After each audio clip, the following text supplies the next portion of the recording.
جو صدقہ فطر ہے اس پہ بات کرتا ہوں۔ حضور نبی علیہ الصلوۃ والسلام فرمانے لگے ایک صحابی سے کہ مکہ شریف کے کوچوں میں جا کے اعلان کر دو کہ اللہ نے تم پر صدقہ فطر واجب کر دیا ہے۔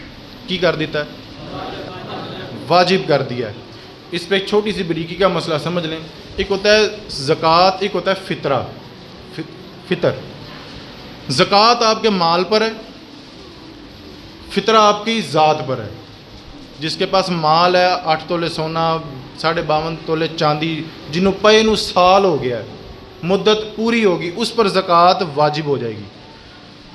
جو صدقہ فطر ہے وہ آپ کے مال پر نہیں ہے، وہ غریب نے بھی دینا ہے اور امیر نے بھی دینا ہے، مرد نے بھی دینا ہے اور عورت نے بھی دینا ہے، شرط ہے کہ بالغ ہو، اور مال کا نصاب وہی رہے گا جو زکوٰۃ والا ہے، لیکن شرط یہ ہے کہ زکوٰۃ کے مال پر سال پورا ہو گیا ہو، اس مال پر سال شرط نہیں ہے۔ یہ بات سمجھ آ گئی آپ حضرات؟ صدقہ فطر کے لیے سال ہونا شرط نہیں ہے۔ حضرت ترمذی شریف کی یہ لفظ ہیں، حضور نبی علیہ الصلوۃ والسلام نے ایک شخص کو بھیجا مکہ کے چوراہوں میں جا کے یہ اعلان کر دو کہ صدقہ فطر تمام مسلمان مرد عورت بالغ پر فرض کر دیا گیا۔ حضرت انس بن مالک رضی اللہ تعالیٰ عنہ فرماتے ہیں کہ جو صدقہ فطر ہوتا ہے نا، جو روزے آپ نے رکھے، جو نمازیں آپ نے پڑھی یہ رمضان شریف میں، وہ اللہ تعالیٰ نا زمین و آسمان میں لٹکا دیتا ہے، معلق کر دیتا ہے، وہ بارگاہ قبولیت میں نہیں پہنچتے۔ حضرت انس بن مالک فرماتے ہیں کہ میرے محبوب کریم فرماتے ہیں کہ جب تم صدقہ فطر ادا کر دیتے ہو نا، پھر وہ تمہاری عبادتیں اور روزے رب کی بارگاہ میں قبول ہوتے ہیں۔ تو یہ اہمیت بتائی گئی۔ اگر کوئی بندہ چاہتا ہے نا کہ اس کی نمازیں اور روزے قبول ہو جائیں تو پھر صدقہ فطر ادا کرے گا۔ تیسری بات، اور یہ بڑی ضروری بات ہے، سمجھنے والی ہے، ابو داؤد شریف کی حدیث ہے اور اہل بیت کے شہزادے ہیں حضرت عبداللہ بن عباس رضی اللہ تعالیٰ عنہ فرماتے ہیں صدقہ فطر تم نے اس لیے ادا کرنا ہے، وجہ دسن لگا میں، جن کے دل میں ہوگا کہ اسی تو غریب ہی بڑے ہیں، ان کے لیے بھی ایک حوصلے کا سامان ہے۔ حضور فرمانے لگے کہ جو بندہ صدقہ فطر ادا کرے گا ہوگا کیا؟ وہ جو روزے کی حالت میں تم نے بیہودہ باتیں کی، فضول گوئی کی، وہ جو کمی آ گئی روزے میں، وہ جو تھوڑی بہت ٹوٹ کا شکار ہو گیا تمہارا روزہ، رب کریم اس صدقے کی وجہ سے، اس صدقہ فطر کی وجہ سے رب کریم اس کو قبول کر لے گا۔ جب قبول کر لے گا پھر حضور نے اس کی دوسری حکمت بیان کی اسی حدیث میں۔ حضور فرمانے لگے جب تم صدقہ کسی یتیم کو، مسکین کو دو گے تو وہ غریب بھی خوش ہوں گے، جب غریب خوش ہوگا تو رب دیکھ کر تمہارے لیے مغفرت کا اعلان کرے گا۔ اب اس کا نصاب پہ آ جائیں جی۔ صدقہ فطر کس پر لگتی ہے؟ صدقہ فطر ہر عاقل بالغ مرد اور عورت پر لگتی ہے۔ اس کا وقت کب ہے؟ یہ کب دینی چاہیے؟ علماء کرام فرماتے ہیں کہ صبح صادق، جب آپ فجر کی نماز پڑھ لیں گے نا عید کے دن، صبح صادق کا وقت ہوگا، تب سے وقت لے کر عید کی نماز تک صدقہ فطر کا وقت ہے۔ اس کے دوران آپ صدقہ فطر ادا کریں۔ ایک بڑی خوبصورت حدیث ہے، وہ آپ کی صلاح کے لیے۔ حضرت عثمان غنی رضی اللہ تعالیٰ عنہ ایک بار صدقہ فطر دینے میں تاخیر ہو گئی، بھولے نہیں، تاخیر ہو گئی۔ جب یاد آیا تو آپ نے ایک غلام آزاد کیا، یعنی عید کی نماز ہوگی، صدقہ فطر نہیں دیا، عید کی نماز ہوگی، حضور کی بارگاہ پیش ہوئے، حضور میں یہ ایک غلام آزاد کر رہا ہوں۔ حضور کے یہاں مبارک لفظ سنیے گا، حضور فرمانے لگے کہ اب تو 100 غلام بھی آزاد کرے نا تو اب وہ جو ثواب تھا نا عید کی نماز سے پہلے اب وہ آپ کو نہیں ملے گا۔ یہ کنہوں کہہ رہے ہیں بھلا؟ عشرہ مبشرہ صحابی اور مالدار ہیں، اور دوسری بات ہے حضور کے 2 وری دماد ہیں۔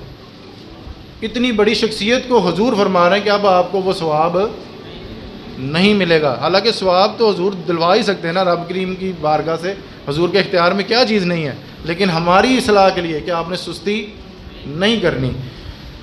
اب اس کا جو نصاب ہے وہ آپ سمجھ لیں، صدقہ فطر کی مقدار کتنی ہے۔ نبی علیہ الصلوۃ والسلام فرمانے لگے گندم یا اس کا آٹا، اس کا نصاب بنے گا نصف سا۔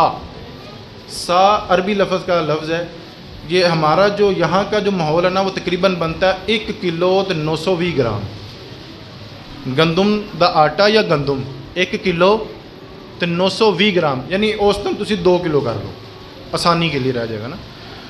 گندم یا گندم کا آٹا وہ 2 کلو کے حساب سے، باقی 3 چیزیں بچتی ہیں، کھجور، کشمش اور جو، یہ 4 کلو کے حساب سے، جو کھجور، کشمش اور جو حضور فرمانے لگے 1 سا یعنی 4 کلو کے حساب سے، اور گندم یا گندم کا آٹا حساب سے نصف سا، آدھا سا یعنی کہ 2 کلو کے حساب سے۔ گندم کتنے کلو؟ بول کے دسو ذرا۔ کشمش، جو تو کھجوراں 4 کلو کے حساب سے۔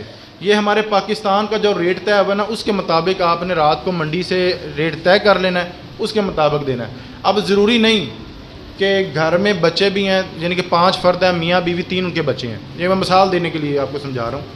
میاں بیوی اگر غریب ہیں، غریب گھرانہ، تو وہ بچے تو پیار آ ہی جاتا ہے نا جی، پھر وہ دائی نوں بھی آپ کچھ پیسے دے ہی دینے ہیں۔ تو جو بچوں کے لیے پیار ہے اس کے لیے آپ اور حساب رکھیں، اس بچوں کے لیے آپ کشمش کے حساب سے دے دیں، کھجور کے حساب سے دے دیں، کشمش کے حساب سے دے دیں۔ اگر آپ غریب ہیں تو اپنا اور اپنی اہلیہ کا گندم کے حساب سے دے دیں، ٹھیک ہے؟ بچوں کا ذرا زیادہ دے دیں، اور یہ حد ہے، کوئی یہ کہ ضروری نہیں کہ آپ نے گندم کے حساب سے دینی، آپ کشمش کے حساب سے بھی دے دیں۔ اس کی چھوٹی سی مثال یہ ہے کہ ایک بندہ موٹر سائیکل دے آندا ہے، وہ بھی گندم کے حساب نہ دے جاوے، تو ایک بندہ پراڈو دے آندا ہے، انہوں کدے حساب نہ دینی چاہیے؟ انہوں انصاف والا ہی فیصلہ کرو گے نا جی، جو آپ کرو گے وہی مینوں مشورہ دیو گے نا جی۔ جو پراڈو پہ آیا ہے اس کو چاہیے نا کہ وہ کشمش کے حساب سے دے۔ یہاں پہ جو ریٹ طے ہوا ہے نا، گندم کا آٹا 2 کلو 320 روپے بنتے ہیں، تو 320 جو غریب عوام ہیں جو زیادہ نہیں دے سکتے، تو جن کا نصاب زکوٰۃ سے نیچے ہے، ان پر فرض واجب نہیں ہے، اگر وہ دیں گے تو بڑی اچھی بات، دیں گے تو بڑی اچھی بات۔ بچ بالا نوں تو آپ عیدی دینی ہے کہ نہیں، وہ 100 دی کاپی جو آپ کٹ کے دینے کہ نہیں نوٹ، تو اس حساب سے آپ نے دینا ہے۔ گندم کا جو ریٹ ہے نا وہ 320 بنتا ہے، جو 4 کلو 800 روپے، کھجور درمیانی ہو 4 کلو کے حساب سے 2800 روپیہ یا 3000 روپے بنتا ہے، اور اجوا کھجور ہو تو پھر 10,000 روپیہ بنتا ہے 4 کلو کے حساب سے۔ کشمش جو ہے وہ 6400 روپیہ بنتا ہے 4 کلو کے حساب سے۔ یہ میں کوشش کروں گا کوئی چارٹ پیپر کے اوپر لکھ کے نا، تو یہاں پہ اویزاں کر دیا جائے تاکہ آپ کو زیادہ آسانی ہو جائے۔ بلکہ دوسرا جو ہے وہ گوگل کے اوپر یہ ویب سائٹ دعوت اسلامی ہے، ان کے بھی پمفلٹ چھپے ہوئے ہیں، ان کے مطابق بھی وہ آپ ریٹ طے کر سکتے ہیں۔ لیکن کوشش آپ یہ کریں کہ جو مارکیٹ کا ریٹ چل رہا ہے نا آپ اس کے مطابق ہی دیں۔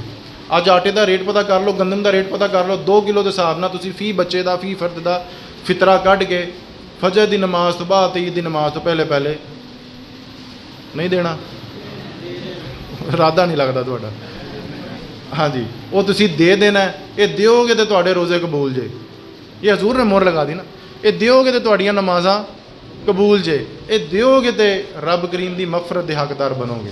تو اس کو آپ نے خوشی سے دینا ہے، دل لگی سے دینا ہے، حضور کی امت کا جذبہ سمجھ کے دینا ہے۔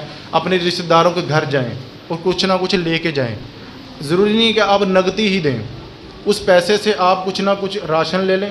ہو گیا، اللہ تعالیٰ ہم سب کو صدقہ فطر دینے کی توفیق دے، اور ذرا بڑھ چڑھ کر دینا ہے، شوق نہ دینا ہے۔